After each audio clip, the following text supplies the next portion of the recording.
भी कर सकते हैं। आप भी अपने अवचेतन मन को संचालित करने में दक्ष बन सकते हैं। आप इसके सिद्धांतों की शक्तियों को अपने ज्ञान के आधार पर अपने विशिष्ट कार्यों तथा अपने अभीष्ट लक्ष्यों के अनुरूप उपयोग करके अपने जीवन को सफल बना सकते हैं। एक पूर्व केमिस्ट होने के नाते मैं आपको बताना चाहता हूं कि हाइड्रोजन के दो एटम के परिणाम में यदि एक एटम ऑक्सीजन का मिला दिया जाए तो वो पानी बन जाता है। आप ये भलीभांति जानते हैं कि एक एटम ऑक्सीजन और एक एटम कार्बन मिला देने से कार्बन मोनोऑक्साइड नाम की जहरीली गैस बन जाती है। लेकिन यदि एक एटम ऑक्सीजन और मिला दिया जाए तो कार्बन डाइऑक्साइड गैस बन जाती है, जो एक साधारण गैस होती है। इसी प्रकार केमिस्ट्री रसायनों के मिश्रण की एक प्रयोगशाला है। आप ये न सोचे कि केमिस्ट्री, फिजिक्स, मैथमेटिक्स के सिद्धांत आपके अवचेतन मन से अलग है। पानी अपना धरातल स्वयं बनाता है। ये एक सिद्धांत है जिसे सभी जानते हैं और स्वीकार करते हैं, और सभी जगह ये देखने को मिलता है। एक और उदाहरण लेते हैं। लोहा गर्म किए जाने पर फैलता है। ये एक सत्य है जो किसी भी समय किसी भी परिस्थिति में पाया जाता है। आप लोहे के टुकड़े को गर्म करो, वो बढ़कर फैलेगा, चाहे वो चीन में हो या इंग्लैंड अथवा भारत में हो। ये एक सार्वभौमिक सच्चाई है कि तत्व गर्म किए जाने पर फैलता है। ये भी एक सार्वजनिक सच्चाई है कि आप अपने अवचेतन मन में जो प्रभाव डालते हैं वो अंतरिक्ष के चित्रपट पर एक शर्त, अनुभव और परिणाम के रूप में अभिव्यक्त होता है। आपकी प्रार्थना का परिणाम मिलता है क्योंकि आपका अवचेतन मन सिद्धांत है, और सिद्धांत का मतलब है एक वस्तु की कार्यविधि या वस्तु के चलायमान होने का तरीका। उदाहरण के लिए बिजली के सिद्धांत को लेते हैं। वो ऊपर से नीचे की ओर दौड़ता है। जब आप बिजली का इस्तेमाल करते हैं तो आप उसके सिद्धांत को नहीं बदलते, लेकिन प्रकृति के सहयोग से आप अद्भुत आविष्कार और नई नई खोज करते हैं, जिनके परिणाम स्वरूप मानवता को अनगिनत लाभ पहुंचाए जाते हैं। आपका अवचेतन मन सिद्धांत है जो आस्था के नियम के अनुकूल चलता है। आपको पता होना चाहिए कि आस्था क्या है, वो क्यों काम करती है और कैसे काम करती है। बाइबल में ये बड़े आसान, स्पष्ट और सुंदर तरीके से बताया गया है कि कोई विश्वास के साथ पहाड़ से कहे कि हटो और समुद्र में जा गिरो, तो उसे अपने हृदय में कोई संदेह नहीं रहता, बल्कि उसे विश्वास होता है कि उसने जो कहा वो पूरा होगा। उसे वो सब कुछ मिलेगा जो वो कहेगा। आपके मन का नियम आस्था का सिद्धांत है। इसका मतलब है कि आपको मन के काम करने के तरीके पर विश्वास करना है। आपके मन की आस्था आपके मन का विचार है। देखो कितना आसान है सब कुछ, बस यही समझना है। आपके सभी अनुभव, परिणाम, शर्तें और कार्य आपके विचारों के प्रति आपके अवचेतन मन की प्रतिक्रियाएं हैं। याद रखने वाली बात यह है कि परिणाम, फल या उत्तर उसमें नहीं जिसमें आप विश्वास करते हैं, बल्कि आपके मन की आस्था से मिलता है। झूठी आस्थाओं, धारणाओं, अंधविश्वासों और आज के जीवन में प्रचलित भयों पर विश्वास करना छोड़िए और जीवन के सनातन सत्य एवं दैवी नियमों पर विश्वास करना शुरू करिए। तब जाकर आप जीवन में ऊपर उठेंगे और जीवन का सच्चा आनंद ले सकेंगे। जो व्यक्ति इस पुस्तक को पढ़कर और इसमें दिए गए अवचेतन मन के वैज्ञानिक सिद्धांतों को अपने जीवन में लागू करेगा, वो अपने लिए और दूसरों के लिए वैज्ञानिक एवं प्रभावपूर्ण रूप से प्रार्थना कर पाएगा।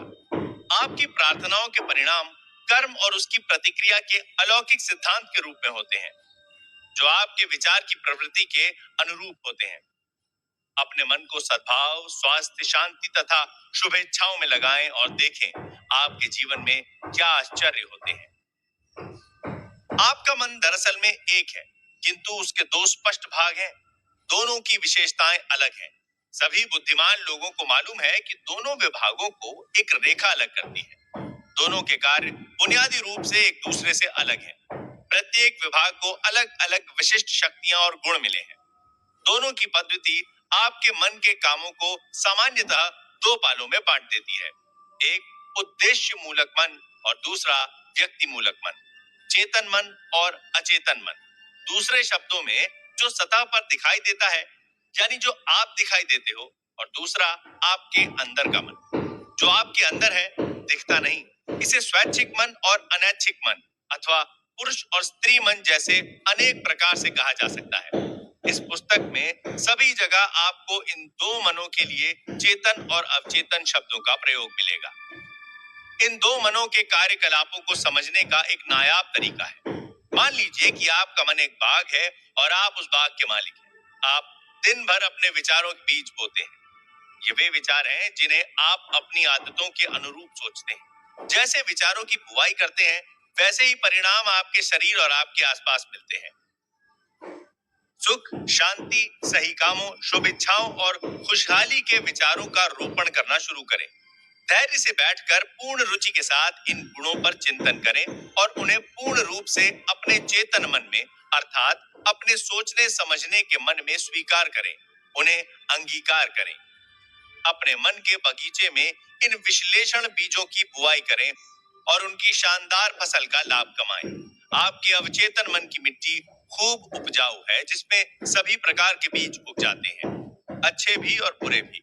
लेकिन जरा सोचिए, क्या कांटों को रोपने से कहीं अंगूर मिलेंगे या गोखरू के पेड़ में अंजीर लगेंगे? इसीलिए प्रत्येक विचार महत्वपूर्ण है, क्योंकि वही कारण है जिसके प्रभाव से फल मिलता है। इसीलिए यह जरूरी है कि आप अपने विचारों पर नियंत्रण रखें, जिससे आपको वही परिणाम प्राप्त हो जैसा आप चाहते हैं।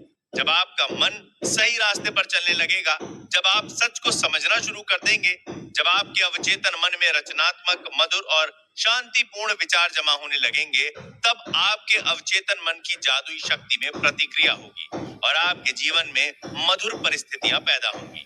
आपके आसपास का वातावरण सहज बन जाएगा, प्रत्येक कार्य में सफलता मिलती जाएगी। जब आप अपने सोचने विचारने पर नियंत्रण शुरू कर देंगे, तो आपका अवचेतन मन इस शक्ति का उपयोग अपनी समस्या या परेशानी में भी कर पाएगा।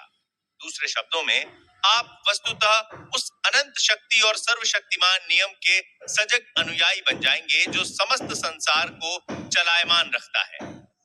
आप जहां रहते हैं, वहां चारों ओर देखेंगे तो पाएंगे कि अधिकांश लोग शून्य जगत में रहते हैं और विवेकपूर्ण एवं ज्ञानी जन अभिलाषापूर्ण, अर्थपूर्ण जीवन को चुनते हैं।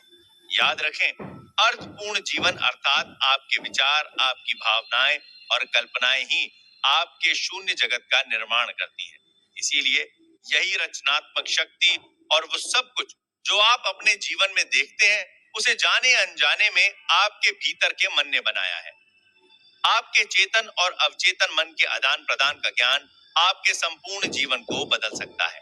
अपने आसपास की दशा बदलने के लिए आपको उसके कारण को बदलना होगा। अधिकांश लोग दशा और परिस्थिति बदलने के लिए उसी में करना शुरू कर देते हैं। विवाद, उलझन, अभाव, बंधनों को दूर करने के लिए आपको उनके कारण को, अर्थात उस तरीके को बदलना होगा जिसके जरिए आप चेतन मन का प्रयोग कर रहे हो। दूसरे शब्दों में, जिस दिशा में आप सोच रहे हैं और मन का प्रयोग कर रहे हैं, उसे बदलना होगा। आप असीमित दौलत के अथाह सागर में रह रहे हैं। आपका अवचेतन मन आपके विचारों के प्रति बहुत नाजुक है, तुरंत सक्रिय हो जाता है। आपके विचार ही वो शक्ति पुंज है जिसके माध्यम से आपके अवचेतन की अपरिमित बुद्धि, ज्ञान, महत्वपूर्ण